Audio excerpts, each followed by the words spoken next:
But of course, this discussion isn't only about numbers. It's also about culture and identity. It was Margaret Thatcher back in 1978 who spoke of some British people's fears that they might be rather swamped by people of a different culture. And in many towns and cities, that remains a concern today. On the other hand, who would staff the hospitals, the trains, the buses? Who would open the corner shops if we did crack down on immigration? Are there economic benefits that outweigh the potential social costs? Well, our panellists tonight are Trevor Phillips, the head of the Equality and Human Rights Commission, David Frost, the Director General of the British Chambers of Commerce, Srila Flather, Baroness Flather, who was the first Asian woman to receive a peerage, and Douglas Murray, Director of the think tank, the Centre for Social Cohesion. Now, I'm going to ask each of you to make an opening statement of no more than 2 to 3 minutes. We'll then hear from our invited audience. Thank you very much. Douglas Murray from the Centre for Social Cohesion.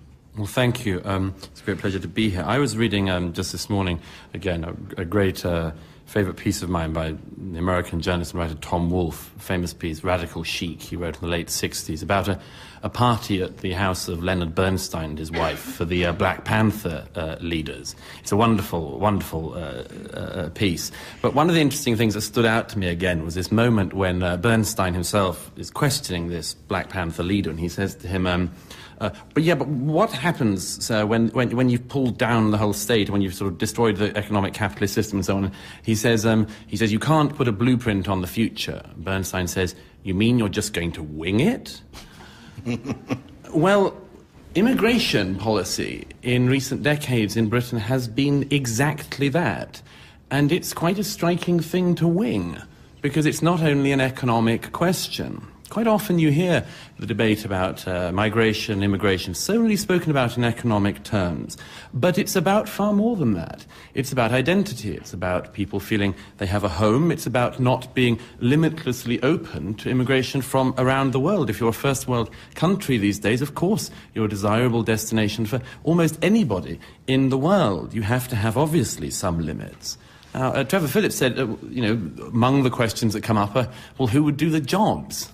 Well, we have 2.5 million people unemployed in this country. There are plenty of people who could do the jobs. John Prescott recently got that extraordinary answer from a young woman he interviewed who said, no, I'm not working class, I ain't never worked. We have, and we should face up to it. An underclass that has never worked doesn't know that it ought to work. We have to do something to get these people back into society. And the second fallacy, quickly, is the idea that we have to keep on importing a working class because people are getting old. Well, I hate to break it to you, but migrants become old people too. And if you are going to keep on bringing in larger and larger numbers of people to provide that workforce for that ageing population, it will be limitless. Very briefly, one of my favourite current thinkers, a great German Muslim thinker called Bassam Tibi, a few years ago came up with this concept he described as the Leitkultur, a core culture. The importance in any country, any nation that's going to bind together, of having a core culture around which all sorts of variations are possible, almost limitless variations, but that they are only possible if people know what the theme is. And if there is a problem in Britain today, it is that the British people sense, of all backgrounds, they sense that Britain has lost its theme. If we do not have a unifying theme, I very much worry about the same things that Trevor Phillips mentioned at the beginning. He said that the British people are remarkably tolerant. I agree. But that tolerance will not be boundless. Then we need to. And if I may just make a point, coming back on what Douglas said. Look, we've always been pretty good at this. Right from the very first Elizabeth, where there were all sorts of issues about Catholics coming into the country, she said, I will not make a window into the hearts and souls of men. Essentially, as long as you play by the rules, then everybody's welcome here, everybody contributes. And that's really been the way that we've always dealt with it, and that's why we are better at it than any other country, I would say, by the way, in the world. It is rising. And, if he will say, I'm now being an extremist, but half of the children born in 2009 were born to mothers born abroad. But the fact is we are still below replacement level, which is 2.4. Our birth rate is something like 1.9 per woman. We're still a declining population. Let me just ask Douglas Murray one question, then I'm going to come to the audience. Douglas, you talked about the need for a unifying theme in any cohesive society. Is it your contention that immigrants somehow dilute that unifying theme? Well, absolutely, and particularly when you see not just immigration, but mass immigration, which is what this country has seen since. And you the talk last about war. mass immigration, even having looked at the figures or heard the figures, which Of course, I this is mass outlined in immigration. Hundreds of thousands of people going into a country in a year, of course, is by any standards mass immigration. And may I say, just quickly, this figure that's always trotted out about the Huguenots and Elizabeth I. The same number of Huguenots came to this country over a half-century as people come into this country in a couple of months now. Now, it's true that there is a level at which people can integrate swiftly and that society can absorb them. But I would contend, and I think there's a lot of evidence to say this, that if hundreds of thousands of people are coming in, there is no incentive to involve yourself in the society. That is why we see the situation we currently have with parallel communities. I mean, if you don't even have to leave London to see this, that there are communities in this country that are to all intents and purposes, transplanted direct. And I think that's a bad thing. OK, Douglas Murray, can I get you to respond to the second question, which is why you think there is concern about immigration levels? Is it more to do with economic concerns, fears about jobs and so on, or is it really fear engendered by media coverage of the issue? No, I think it's too easy to pretend these issues aren't actually there, pretend that the media whips them up and so on. Let's say, take a recent celebrity in this matter, Mrs. Duffy. From Rochdale, who became famous when she spoke with Prime Minister Gordon Brown ex-Prime Minister Gordon Brown before the last election.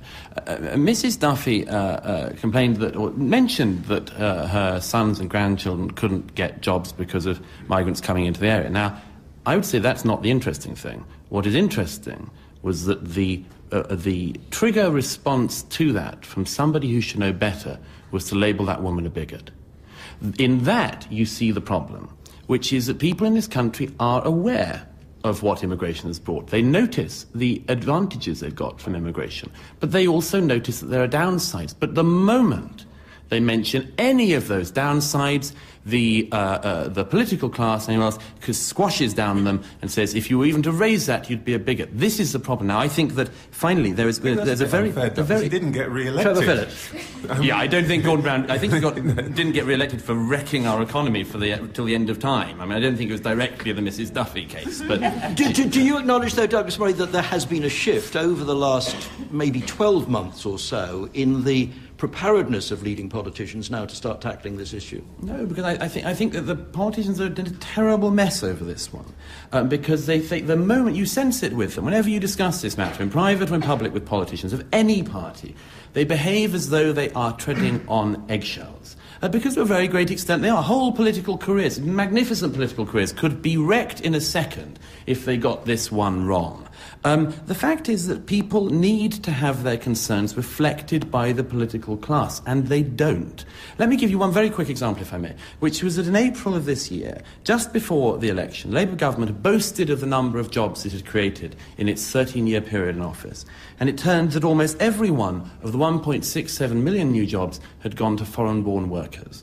Now, if you were a British person who had not been born abroad, you should have the ability to discuss that in a way that does not bring your political class and often sections of your media class down on your head. These are utterly legitimate concerns. Let's take another couple of questions. Gentleman over there. Christian Story, King's College. First of all, I'd like to say that I couldn't agree with Douglas Murray more. My concern is regarding immigrants that don't integrate into the larger community, and therefore there's not as such a melting pot of immigration, but a volatile salad bowl, if you like. Our tolerance and liberalism is being exploited in certain places like Bradford, my city, to such an extent that the city is on the verge or knife edge of social and economic collapse. And this is partly because of the issue of the city rulers and the councillors and the police are not willing to deal with the issue for fear of being labelled racists. So my question would be, what do you think the future is for cities like Bradford? Trevor Phillips, very simple question for you. What is the future for Bradford? Bradford is a pretty successful city. Bradford's got a new city centre. I know there are issues, but there are issues in every city. And by the way, some of those issues in London are not brown or black, they're white.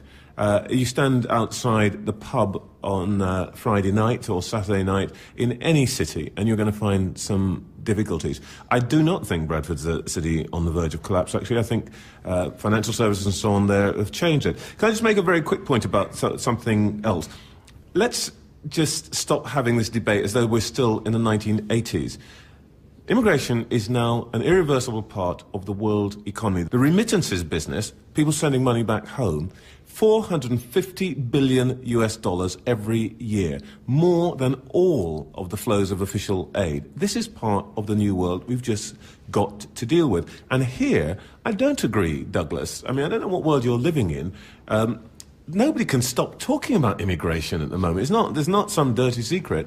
Actually, what's happened is it isn't carrying the same charge that it used to when Enoch Powell made it into a purely racial debate. It is a question about economics, about social costs, about how we plan. So trying to recast this as though we were still having the same debate about race that we did in the 1970s, frankly, is a complete waste of time. It's a new world. Let's talk about it in that context. Douglas Murray. Trevor, I mean, this exactly demonstrates the problem, doesn't it? I mean, there's a gentleman there who lives in Bradford and says that he experiences it as a very riven and torn society. You know, you, on a very substantial government salary and your large quango, get to I was wondering when we were going to get to my salary. Get to swan in, and you'll be welcomed by all of the relevant faith leaders and all the sort of self-important people in the community who say they speak for the community and so on. And that's your experience of Britain. When you say, which world do I live in? I live in the ordinary world of other people in Britain. But, I mean, if I can say so, yours is a very privileged view of this. I think it's time for another question. There's a lady down here, and then there's a gentleman right at the back there. Yeah. I wanted to ask Sue Wright, University of Portsmouth. I wanted to ask the panel what they think about citizenship testing. What do they think it's for? Do they think it's working? OK, thank you for that. And the gentleman at the back there? My name is Bruno Silva. I'm from Brunel University. I just wanted to pick up on Mr. Murray's points about the British culture and when the immigrants are coming in, they're not really getting a sense of what it's supposed to be like to be British. It's a culture which is just always evolving. That's what makes the British culture such a good thing. At the same time, that's what people kind of see it as a negative. OK, thanks for that. Douglas Murray, citizenship testing? I think it's vital. It may be too late, but it's certainly something we should be doing pretty rigorously now. I mean, what the young gentleman just said gets very much to the core of the problem, because the British people are, I would submit, stuck between the following sort of statements. On the one hand, you have yourself saying, there's no such thing as British culture. And a lot of people feel that. A lot of people that feel that British identity... Well, to be fair, that's not exactly what he said. He said it's evolving all the time. Sure, but that it's been so assailed that there's no such thing as British culture, as it were. That's the beauty of it. And then on the other hand, you have Trevor Phillips coming along and saying, if you have any of those old-fashioned concerns, you've just got to get with the modern beat about it. You're so last century, and so on. Actually, I don't think that is the case. I don't think it is an economic debate. I think it's one about identity, which people should be having. I agree, by the way, about this thing about having the debate on it. I mean, it's incredibly tedious when politicians say, let's have a debate. Think, no, you're meant to make decisions after a debate's happened outside society and so on. But there is a need in this country to tell people what they are immigrating into. And and I agree with part of your point. I mean, we have been very, very bad in Britain in recent years of saying what we are. And if you don't know what you're immigrating into, how on earth can you become part of that society? And especially when there's then a whole chorus of people saying it doesn't matter whether you're part of society. Whatever you want, whichever tune you want to play, whatever variation, however crazy, even if you bring... I hate to say Baroness Flathers behind the times on this one.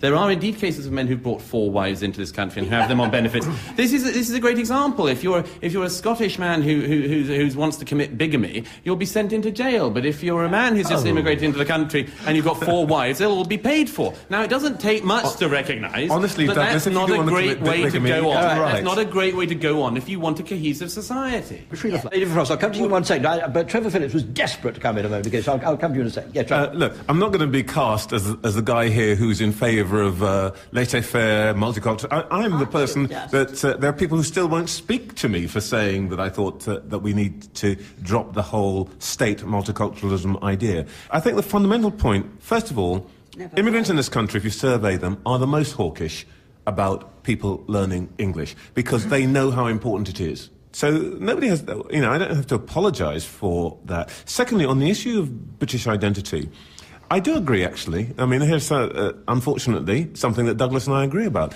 I think it's incredibly important. I think it's something we've got to debate about. And the reason is this. If you talk to immigrants, and I've been to some of the citizenship ceremonies, which I have found incredibly moving, these are people who have chosen Britishness. Why do they choose Britishness? Well, one reason is because being British is not an ethnic identity, as many identities across the world is. It is an identity that you can put on if you sign up to certain values and behaviours. And one of them, for example, the surveys show that if you ask people, what's the best symbol of being British, they will tell you it's a queue.